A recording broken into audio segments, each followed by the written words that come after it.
इम्तियाज जलील यांच्यावर हल्ल्याच्या प्रयत्नानंतर संभाजीनगरमध्ये मोठा राड्यानंतर पोलिसांकडून सौम्य लाठीचार्ज।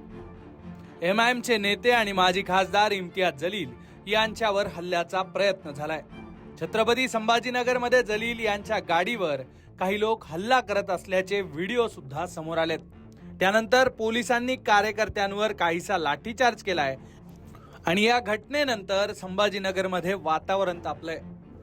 हे सगळं प्रकरण नेमकं काय आहे, हल्ला करणारे कोण आहेत, हे सगळं या रिपोर्ट मधून जाणून घेऊयात। इम्तियाज जलील यांच्या सोबत काय घडलं तर मंडळी, घडलं असं की इम्तियाज जलील हे आज छत्रपती संभाजीनगरमध्ये होते। महानगरपालिकेच्या निवडणुकीच्या पार्श्वभूमीवर प्रचार आणि भेटीगाठींसाठी ते फिरत होते। दुपारी 2 ते 2:30 वाजेदरम्यान त्यांची बायजीपुरा भागात पदयात्रा होती। या पदयात्रेसाठी इम्तियाज जलील तिथे पोहोचले होते, पण पदयात्रा सुरू होताच इम्तियाज जलील यांना विरोध व्हायला सुरुवात झाली। इम्तियाज जलील यांना सुरुवातीला काही लोकांनी काळे झेंडे दाखवण्याचा प्रयत्न केला आणि त्यानंतरच काही वेळात त्यांच्यावर जमावाकडून हल्ल्याचा प्रयत्न झाला। त्यांच्या अंगावर जमाव धावून आल्यानंतर इम्तियाज जलील यांच्या समर्थकांनी त्यांना गाडीत घेऊन जाण्याचा प्रयत्न केला। त्यावेळी विरोध करणाऱ्यांनी जलील यांच्या काळ्या रंगाच्या गाडीवर सुद्धा हल्ल्याचा प्रयत्न केला। जलील हे त्या ठिकाणून दूरवर जाईपर्यंत त्यांच्या गाडीचा पिछा करण्यात आला। हल्ला करणारे कोण?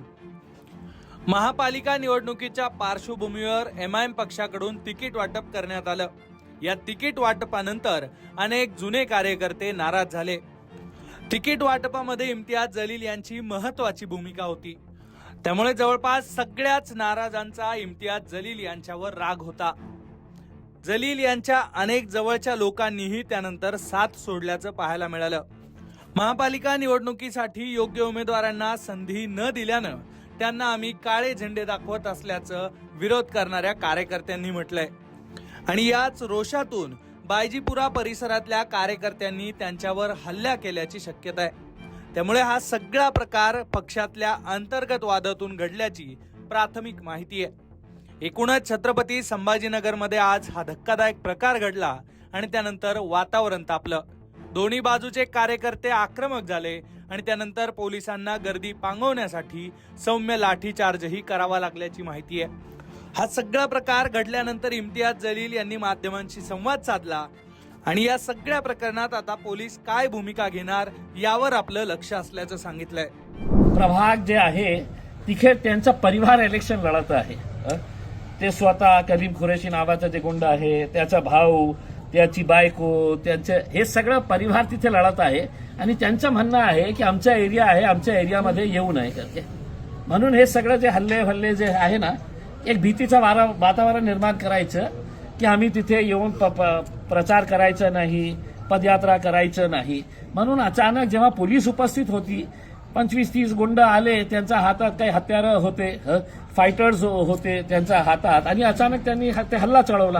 गँग आहे, तुम्ही शहरामध्ये विचार करा, तेच ते लोक जे विधानसभेच्या वेळी ऍक्टिव्ह होतात, लोकसभेच्या वेळी ऍक्टिव्ह होतात, त्यांच्या गाड्यामध्ये पेट्रोल कोण टाकतात तर अतुल सावे टाकतात, संजय शिरसाट टाकतात।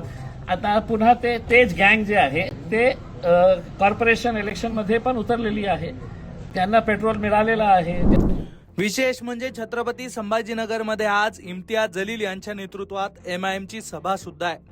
त्यामुळे या सभेकडे आणि जलील यांच्या भाषणाकडे सर्वांचं लक्ष लागून आहे। दरम्यान हा सगळा राडा झाल्यानंतर छत्रपती संभाजीनगरच्या जिन्सी पोलीस ठाण्यात या प्रकरणाची नोंद घेण्यात आल्याची माहिती आहे। त्यामुळे आता पोलीस या प्रकरणात काय तपास करणार आणि निवडणूक होईपर्यंत आणखी काय काय घडामोडी घडणार हे पाहणं महत्त्वाचं असणार आहे। Bureau report, Lokmat.